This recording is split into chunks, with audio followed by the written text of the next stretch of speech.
because it's frustrating to not be where you want to be in anything.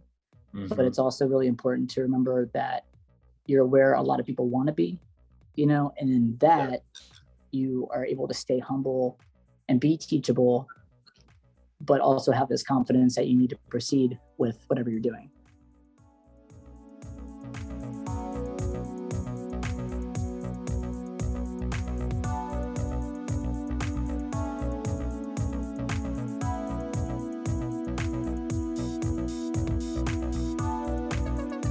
Welcome to the Evolved Podcast, an open forum on personal growth and cultivating a positive mindset. I'm your host, Joe Fitzpatrick. Today on the show, we have Abel Killian. Abel Killian has been tattooing for over 12 years, and he is one of Richmond's first out and about transgender tattooers. As an active member of the LGBTQIA+ community, Abel has participated in everything from magazine and newspaper interviews to running booths at pride festivals. Not only is he a tattooer, he's been playing guitar since 6th grade, though nowadays he mostly plays just for himself and his family, rather than choosing to post his music online. He also loves to express his creativity through writing, illustrations, and even calls himself a chihuahua enthusiast with his dog Bandit. Abel embraces being a constant learner and shares fun facts with his clients related to the subject matter of his tattoos. I've known Abel for a couple of years, and I've had the pleasure of being tattooed by him a few times. More to come for sure. My fiance Suzanne is also a client of Abel's and referred him to me for his artistic quality and gentle touch. I decided that Abel would be the artist I would go to for the lotus on my neck. And it still hurt, but I definitely enjoyed getting to know Abel and his great personality. With his specialization in line work and black and gray, I knew he was the right person for the job. So without further ado, here is Abel Killian. Let's go.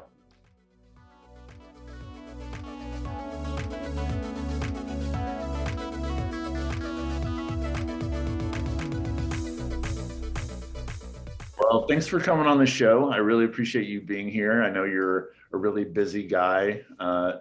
So before we get started, can you please just introduce yourself and tell us what you do and what you're passionate about? I'm Abel Killian. I'm a tattooer at Lucky 13 in Richmond, Virginia. Passionate about all types of arts and hobbies revolving around that. But yeah, I tattoo day in and day out. And how did you get started doing what you're passionate about, which is tattooing in this case? Well, I kind of fell into it, honestly. Like, I got my first tattoo when I was 18, and my friend at the time was like, yo, you should look into that, like you'd be good at it. Because before tattooing, I was like mad into doing like open mic nights with music and all that. But I'd always drawn on the side. Like, drawing was more just like my extra whatever. But when I got my first tattoo, I was like, no way, like I can't do this. Like, I wouldn't have a steady hand and whatever. But I ended up looking into it. And I talked to Brad at Lucky, and he was like, yeah, man, come hang out. I didn't really know anything about it except for, just come hang out. But I quickly realized that it was like open to close every day. You don't make money. You know what I mean? Like, it is a crap job, like, to be an apprentice. Mm-hmm. But you do it so that, you earn your spurs and get started, So I did that for about 1.5 years, and I took off from there, What year was that when you started your apprenticeship? So I started probably the August of 2007, because that's when I was done with high school. And it was like really shortly after that. Yeah. I was actually at a Moe's Southwestern Grill, and I was like so done with that. It's like so crazy when I tell people that, because it's like so wild that I actually had a normal job, Uh-huh. But yeah, I started from there, and yeah, it just kind of took off from that. Did you go to college at all for art? I did. I did about a year. No, about a year of J Sarge. I was thinking about going into graphic design. It was kind of one of those things where I've just never been a school person. But I didn't know what I wanted to do. And I figured, okay, well, I guess this is the route, you know? But as I was going through that, I was also trickling into my apprenticeship. So I had to be there all the time. And it was like, okay, well, if you're going to apprentice, you're going to apprentice, but I'm not going to do this if you're not going to be here. So I had to make that choice, which was very easy. I started my apprenticeship. Right. So, Yeah, sometimes it does require you to make that sacrifice and, really commit to what it is that you really wanted to do. And it seems like at that time, though, the benefits of the apprenticeship weren't apparent yet, you were willing to make that decision to just go all in on it and commit to doing it because it was something that you were really passionate about. Right. I definitely got lucky. I definitely fell into that, and it wasn't a plan. Just time and place kind of thing. Yeah, but absolutely.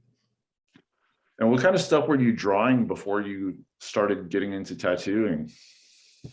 So the stuff that I was doing before was so wildly different than what I excel at now. It was mostly like graffiti-esque kind of stuff, just completely illustrated, which got me into new school, huge color theory, like all that stuff. It's actually funny. So like when I was doing I guess more like cartoony whatevers prior to tattooing, like I would do, your Prisma marker, just solid color, whatever. But I had no concept of like what colors look good. I just kind of, went into that. But as I got into tattooing, I was like, oh, well, I can do like more illustrative stuff, which branched me into new school, which branched me into learning more about color theory.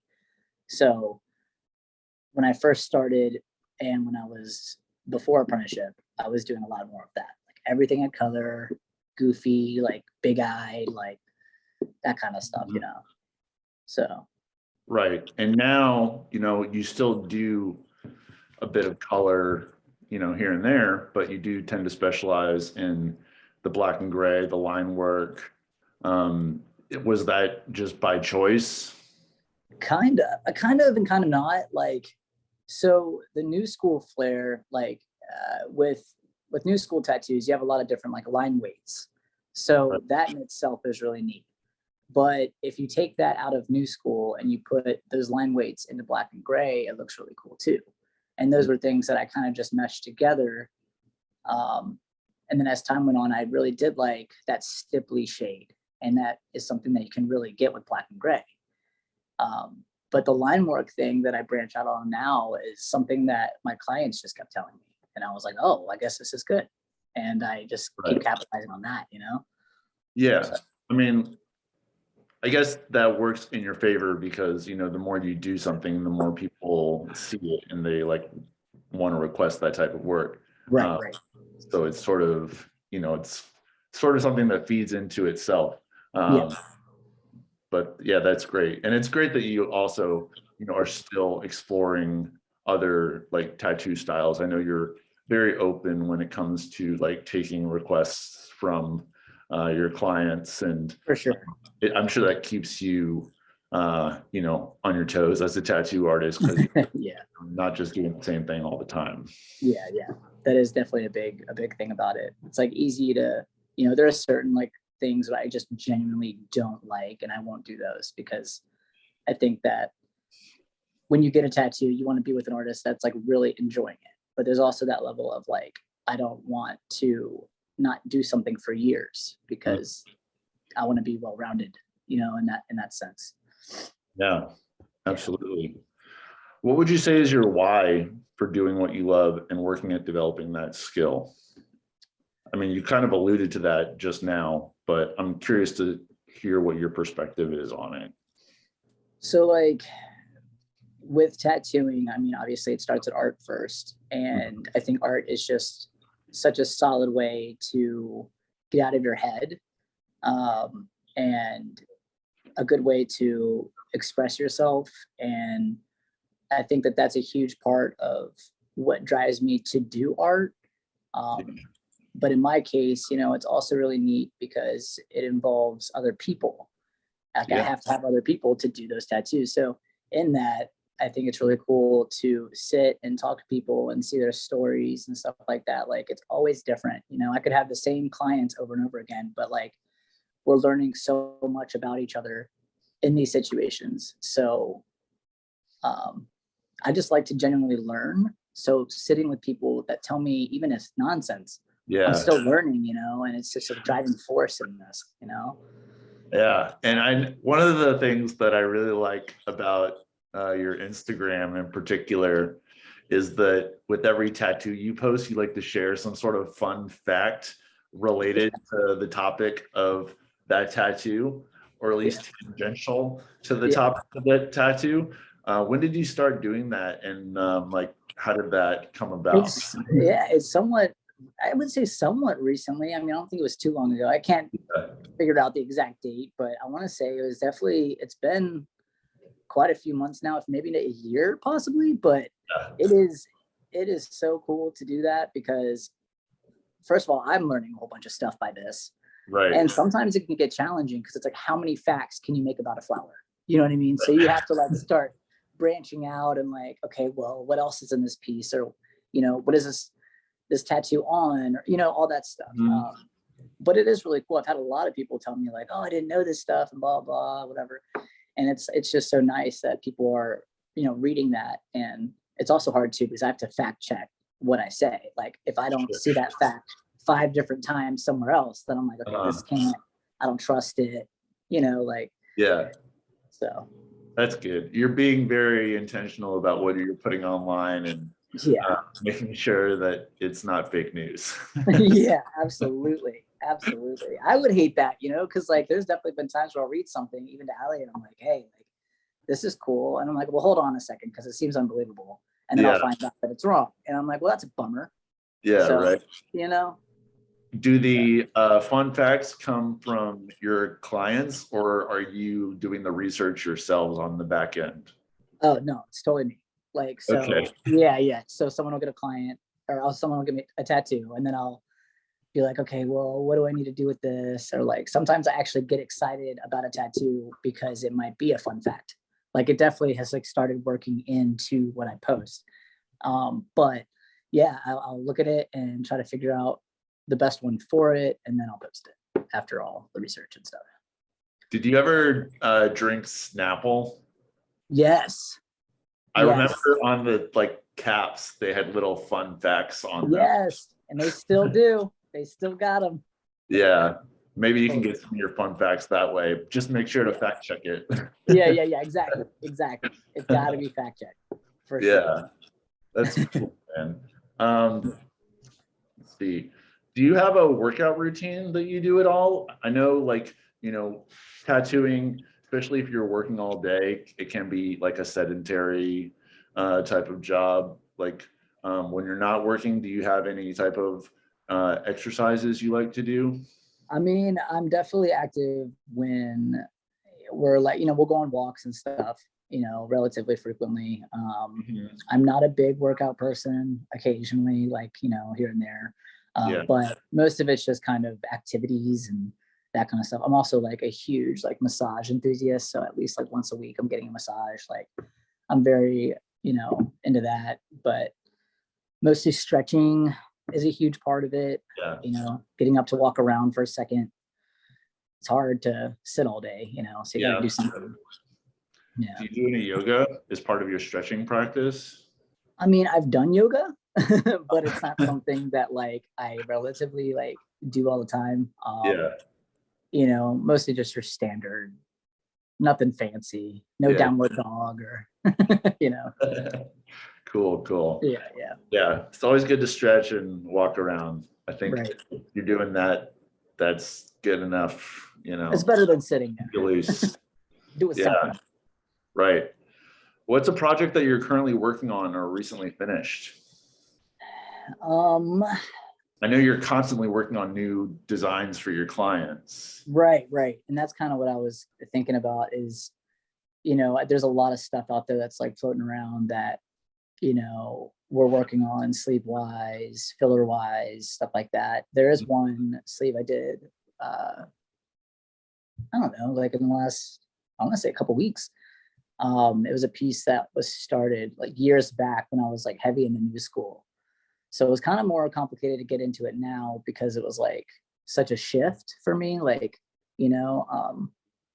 but it was really neat to get back into that and finish it and like finally see the finished product. And I actually posted that one recently. It was like a little, the guy was like a scientist with like biology and stuff. And he wanted to do like a science sleeve. So there's like a little chimp in a lab coat. It was always like fun stuff. I learned a lot from that one too, because, to do these kinds of things, you have to learn about certain things, so, but it was really neat. I finished that one. And that had been a good amount of years going into that one. So, Yeah, and you do a lot of flowers too, right? So you have to study like what the flowers look like if someone wants like a particular type of flower. Yes, for sure. Like you have to like some of these flowers I've never even heard of, and I'll be like, all right, well now I got to go reference this, and I actually don't mind doing that because again, I'm learning about something, or like random symbols, all that. So yeah, different like cultural or religious. Yeah. Yeah. It's really cool. Because you want to get it right. It's going to be on their skin forever. You want to make for sure you're doing it justice. Absolutely. Is this facing the right way? Are you sure? Like double check it, like things like that too, Awesome. Do you have any new tattoos that you haven't started yet that you're looking forward to? Honestly, like with my schedule, I like look at something like 2 days prior, you know what I mean? And then I'm like, all right, let's do this, but I look forward to pretty much everything. Like everything that I'm doing, either I've started before or I know that client. Right. So it becomes more of a, like, I'm interested in the tattoo, obviously, but like last time we talked, what's been going on since then? Like it's a sit down, it's like so much more than just like a quiet time tattoo, Yeah. You're building relationships with your clients. Right. And, you have this particular relationship that requires you to get tattooed in order to spend time with you, unless you're your wife or your kids. But it is very symbiotic in that way. There's a give and a take. Cool. What does your morning routine look like? I mean, it's pretty simple. I'm definitely a late bloomer. I'm not a morning person, but given the fact that we have to be at work at around noon, I wake up, get my Red Bull, get dressed and go, there's like, I don't get up and do a whole bunch of stuff. It's like very like waking up at, when I get there kind of thing. Yeah. And what are you on a different schedule than the rest of your family? I would assume. I mean, not really. I mean, the kids, they don't stay up super late, it's summertime now, so they'll be up a lot more. But for the most part, I mean, it's yes and no. I'm also off on weekdays though. Right. So, that kind of does something there too. Cause it's like, if they're in school, we can't really go anywhere, cause they're in school. But during the summer, I mean, it's just wild, we just have to have fun and all that. So that's great. I still see everybody. that's yeah, that's good. When you're in a creative slump, what do you do to get out of it? Oh man. I mean, it depends. Like I think a lot of art is like learning yourself. So it's like, it took me a while to kind of figure out what this slump is and like how it works out. You know what I mean? You have to have those to kind of learn from them. But now, I mean, it literally will be like I'm drawing something and then I'm just like tired of looking at it because I'm just like frustrated with whatever. I can't figure out a concept, whatever. And then if that's the case, put it down for a couple hours or be like, you know what, I'm gonna work on this at this time. Like I have to give myself deadlines, otherwise I'll never do it. Like that's just such an important thing for me, at least. But there are times too where like I'll do, draw, and then I'm like, you know what, I'm not feeling this today. And it's funny because like sometimes I'll switch between music and art. If I'm excelling at art, it means like I have no inclination to play guitar. But if I'm really wanting to play guitar, I'm so like over art. So I have to kind of like, I don't know, balance the two and also figure out like which one I'm excelling in, because it's one or the other. It's a weird thing, but I think for the most part is learning to take a break, you know, come back to it with fresh eyes, because that really does change everything. And also working with a whole bunch of artists is good too. You know, like it's not like I'm going to work and I'm not surrounded by art. So, you know, we all have our, like, what are you doing over there? And then that's inspiring, you know, things like that. You know, it's a good like team. Yeah, it is really helpful to work in a, you know, creative, collaborative environment with other artists, and you can sort of like bounce ideas off of each other. It's really great to have that support system.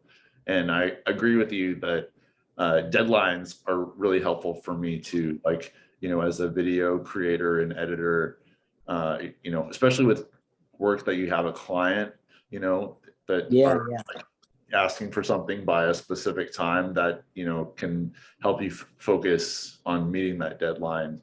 When it's doing stuff for myself, that sometimes can be a little more challenging. If it's something that needs to get done, but it doesn't have a set deadline, I can easily like just push it off, you know? Yeah, absolutely. And I know like with your music, that is more self-driven than client-driven, correct? I mean, yeah, for sure. That's all like myself. It used to be, you know, more so like, oh, well, there's a show. Like I used to do a lot of that stuff, but now I'm just so like tattoo. So Yeah, you're really now it's just just kind of when I have time, you know. Yeah. But time management, it's everything.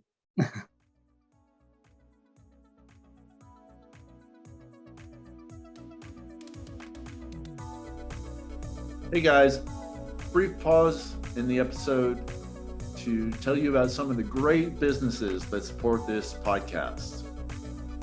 First, we got Weight Train. Use code EvolvedPodcast to get 10% off all Weight Train and Athleticity gym gear and apparel. No matter what you need for your workouts, they have the gear to help you get it done. And if you don't see something you want, email them at team@weighttrain.com and they will take your requests for new products. Visit Weight Train for all your gym gear needs. Next is True Nutrition.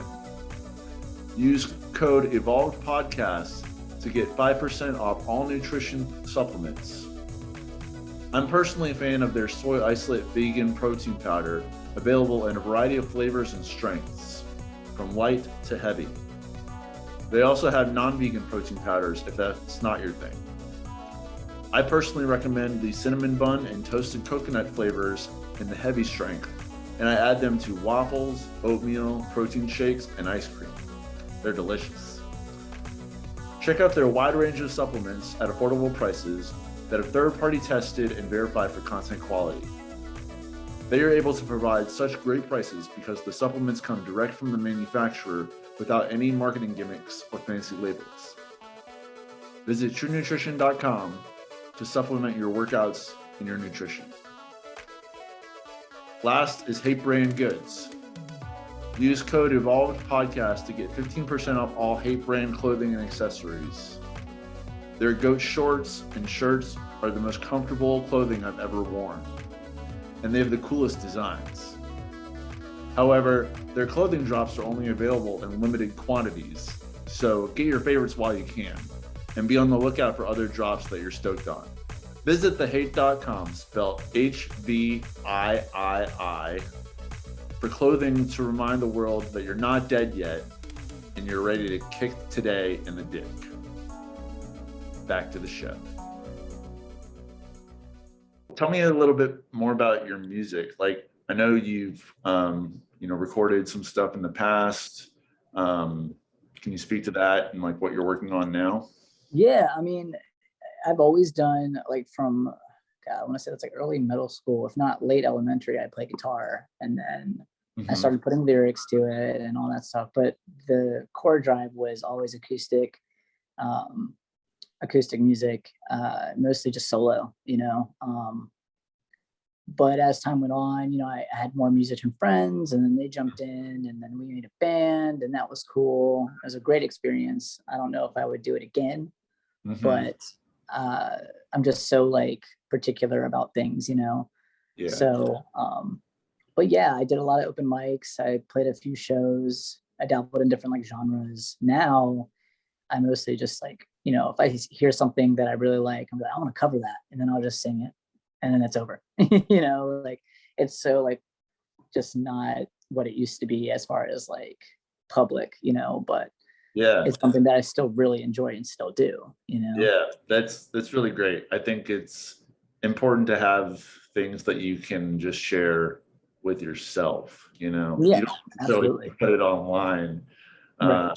if you feel like it's not something you want to share with the world. You just want to keep it for yourself. Like I think about that sometimes when I'm like on walks with my dog, and like I see like a pretty flower, or the pretty sunset, and I'm like, do I need to take a picture of this, or can I just for myself, Right.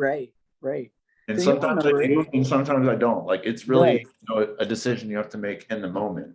But at least you have that awareness of that if you want to make that decision, if you have that intentionality. Yeah, for sure. It's balance, Exactly. Yeah. I've been working a lot on that. That's good. What is an obstacle that you're currently facing or recently faced, and what practices do you use to cope with it? I think the major thing is just like, like we were talking about earlier, like deadlines and stuff like that, and trying to find that happy medium of like, like you were just saying like awareness, like having this awareness to be like, okay, today I'm like not posting anything. I don't have to, I don't want to, whatever. Yeah. And then, but also not feeling guilt from that. Or today I'm not posting a tattoo, things like that. So like juggling social media, juggling, drawing time, juggling like appointments and emails, and then everything that I enjoy doing plus family, all that stuff.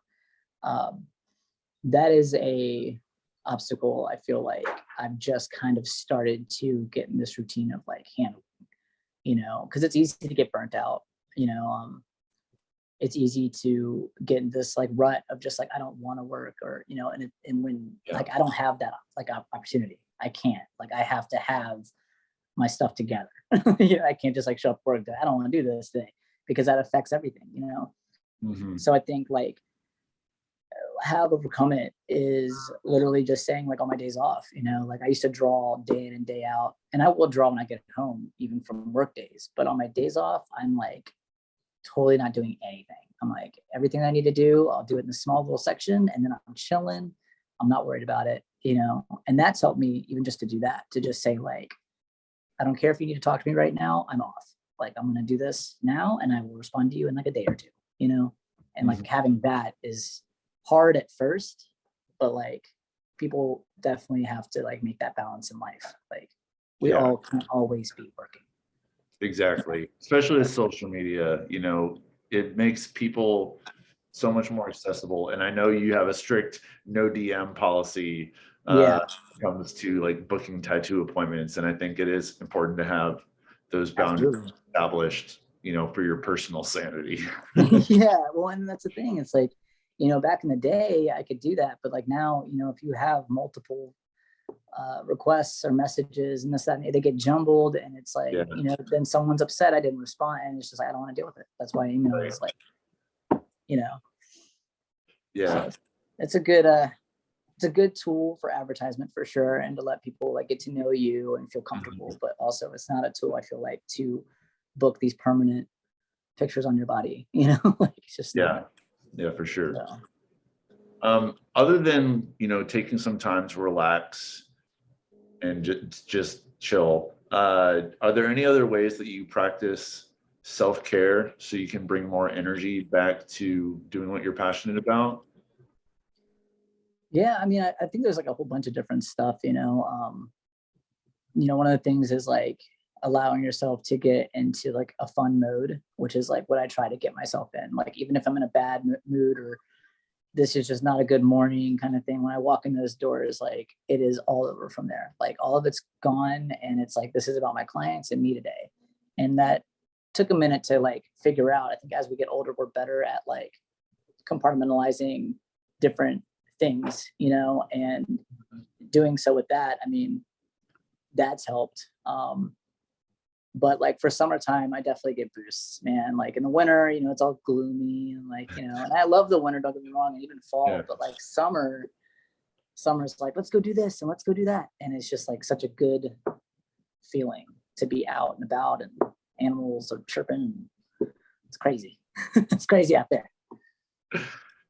Oh, that's great. Just out of curiosity, are you interested in talking about your transition? Yeah, absolutely. So, you are transgender, and we're in the middle of Pride Month right now. Woo. Can you? Getting towards the end of Pride Month, but just tell me about your story as a transgender person. I mean, it's just like, everybody's so different, how they came to be and the routes they take and all that stuff, but for me personally, it was something that I kind of always knew, like from when I was like 5, when I have like recollection, it was something that I kind of just grew more into with more information, It starts with like, at least for me, it's like, I don't want to wear this dress. I don't want to do that. I don't feel comfortable, all that stuff when you're little, and that's how it was for me. And then as time went on, I started just kind of becoming myself in that sense and figuring out like, oh, there's something you can do about this. And, fortunately, working at a tattoo shop, I was already kind of carrying myself around in the community, but I wasn't necessarily like out as trans yet. But in that, everyone around me wasn't surprised. All those guys were like, yeah, well, that makes sense. And it was just so whatever. And I was fortunate to be in a place like that though. Like, I had friends that were like in these 9-to-5 jobs that had to worry about a bathroom. You know what I mean? And it's like, for me, that might be something that I had to sweat outside, but I was always at work. So, it was really, but it was good. I have a quick question. Yeah. I don't mind to interrupt. So when you started working at the tattoo shop, were you presenting as a female at that particular? Yeah. I was presenting like that. And then, essentially, just presenting as female, and I liked females, so that was that, but I definitely had this like vibe. I don't know how you could like, I don't know. When I came out to people, a lot of them were just very much so like, this isn't surprise. You know what I mean? Like, yeah. So yeah, that's how it was for that. And then I think, so if it was 2007, it's probably 4 or 5 years, I believe, that I lived that way. And then it was 2012 or 11, I started like really making the changes to. That's when you started doing your like hormones and surgeries and stuff. Yeah, your top surgery. Yeah. So I started with that, and it was a really good feedback too. Like, obviously I was nervous about it. There are clients that you've tattooed before, but like they're not your friends. So they're just people. I was doing a lot more walk-ins, so right. You had to do the name change. You had to go through all that, and when you transition too, it's not just, I think, a personal thing. I mean, that's the biggest part, but people around you have to transition as well. So like we all had to, work on our pronouns and do all that, but we were really open and like really supportive together, and that really helped all that come about, so. How did your clients respond? Like, were they how was the transition for them in terms of how like they saw you and how like you interacted with them? I mean, it wasn't as bad as I thought it would be. I think there were definitely times where like you would hear like at the front desk, it's like, oh, I'm looking for April. And it's like, you mean Abel? And it's like, no, I mean April. And it's like, no, his name is Abel. And it's like, why are we having this conversation? Yeah. If it's Abel, it's Abel, you know? And that Uh-huh. was like, you know, when that was like fresh, you know, and I got it to a certain extent. I think that transitioning to, you have to have some type of patience and lenience with people, because not everyone is going to get it, and not everyone is going to get it right away, you know, if they are going to get it. But you know, I definitely would have clients that would, you know, use the wrong pronouns, whatever. And at the time, it was really easy to be more hostile. You know, there's a difference in missing a pronoun and someone saying like, well, actually it's her, or actually it's him. And then there's a difference in being like, no, you're good, you know, it's him, you know, or her, or whatever. You know, all that comes with like being comfortable. And I think you kind of have to grow into that skin, you know, to stop being so angry and stop being all these things, which obviously like the transition itself is a really hard thing to go through. Um, in a society that's not necessarily like, oh, this is fine, you know, at least then, you know, it's getting better now for sure. But for the most part, though, I think that people weren't going to come at me in any type of way. You know, you're literally surrounded by people who support me, and that would be dumb, you know? So. Yeah. And I think, you know, you would definitely attract, you know, people who tend to think more progressively, because you are so open with, you know, your identity. And, Right. you know, if people don't want to be tattooed by that, you know, type of person, that's Right. their. Exactly. Right. And I mean, I was already a member of the community prior. So a lot of the people that I was already tattooing were already a part of the community, and kind of like, you know, it kind of coincided, and it was definitely helpful for sure. Yeah. And you mentioned to me before this conversation that you've represented Lucky 13 at Pride festivals and other events in the community. Yeah. Can you speak to that? Yeah. I mean, it was one of those things that just, you know, we started doing more festivals because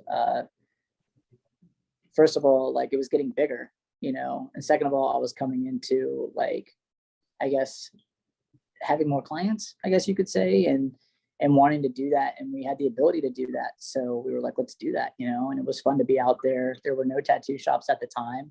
So I thought that was a really good thing as well. Yeah. My boss was like, heck yeah, like get it all together and let's do this, you know? So a couple of us would go out there, you know, we'd all talk and hand out whatever. And I remember we used to do like script names for $1, like just like little, you know, things you can do at the table, you know? But yeah, and we kind of stuck with it. And then over time, you know, I got really busy. So I think, and then COVID happened.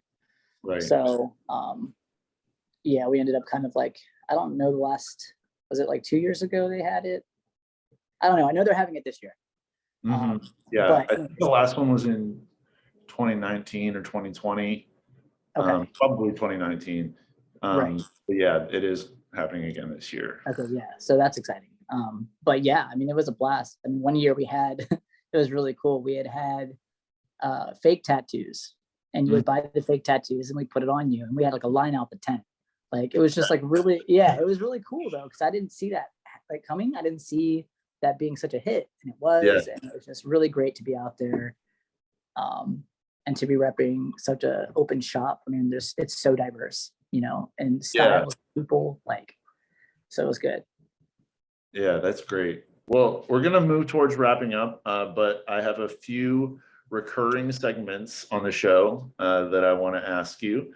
Okay. The first is our mindset moment. So, what is a quote or tip that you use that inspires you to keep going and stay positive despite personal hardships? I would say one of my favorites is that someone's always better than you, and you are always better than someone else. And that's something that like really stuck with me through apprenticeship, especially because it's frustrating to not be where you want to be in anything. But it's also really important to remember that you're where a lot of people want to be, you know, and in that you are able to stay humble and be teachable, but also have this confidence that you need to proceed with whatever you're doing. That's like one of my favorite quotes of all time. And I think it really does represent like so many different fields of profession and just different things that we do in life, you know? Right. Yeah, it definitely can apply to any sort of industry. It makes me think of, the imposter syndrome, like feeling like you're not good enough at, whatever it is you're trying to do. Right. And maybe that is true for someone. Maybe there is someone that's better than you at it, but then you're also better than someone else at it, Right. and using that to be more grounded and, be grateful for the skills that you do have, Right. and use those to your, best ability. Absolutely. I think especially with art too, like I think too, there's a thing of like, if you ever feel like you know it all, then you should just quit, because that's not, art is all about like evolving, period. Like you're never going to know it all. Yeah, exactly. Always having that growth mindset is really important. Right. Next is our PMA Warrior of the Week. Who is someone who inspires you to keep a positive mental attitude?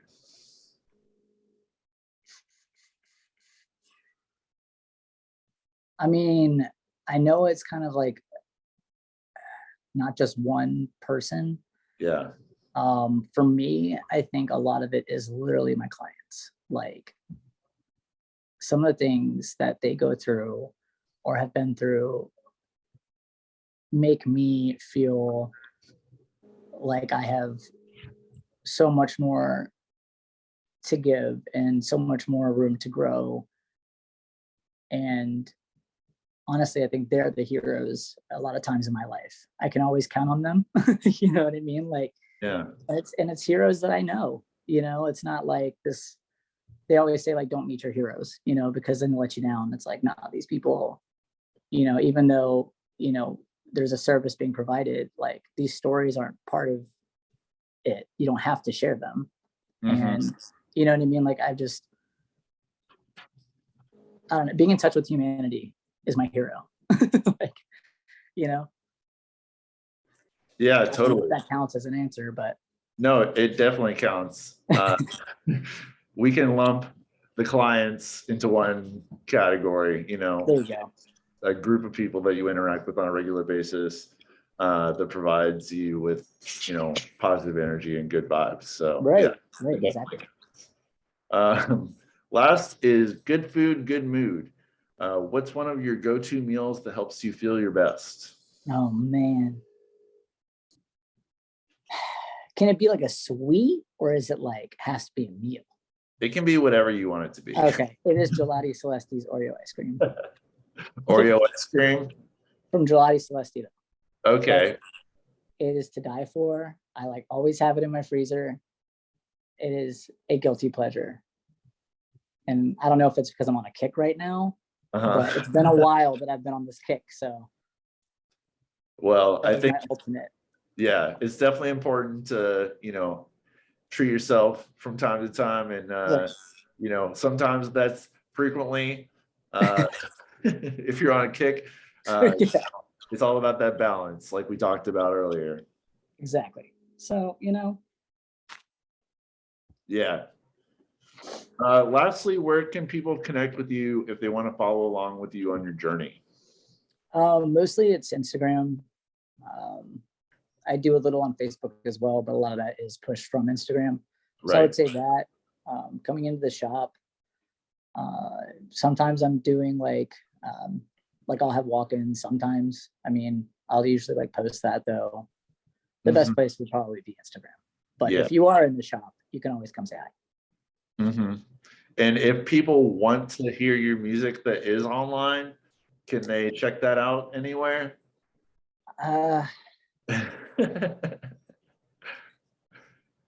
It's fine. I mean, they can. It's just they can. But the band was Wish You Well, and that was a blast. But it is different than my acoustic stuff, which would be on Abel Killian Music SoundCloud. There's like 2 songs on that though, so a little taste. Do you still do any open mic nights? I don't, I keep asking about them, and I've got some friends that do them, but it's like between work and everything else, I just don't have time to do all of it. And then the daily pressures of live music, Right. Maybe one day. Maybe one day. Yeah. Well, you'll know about it. Yeah. Thanks again, Abel. It was really great talking to you. Hey guys, thanks for checking out our podcast. I hope you got a lot out of it and it was helpful for you in your personal growth journey. If you haven't subscribed to the podcast yet, please do so on your preferred podcast provider. We're available on YouTube, Spotify, and Apple Podcasts. Stay blessed and keep the PMA. Later.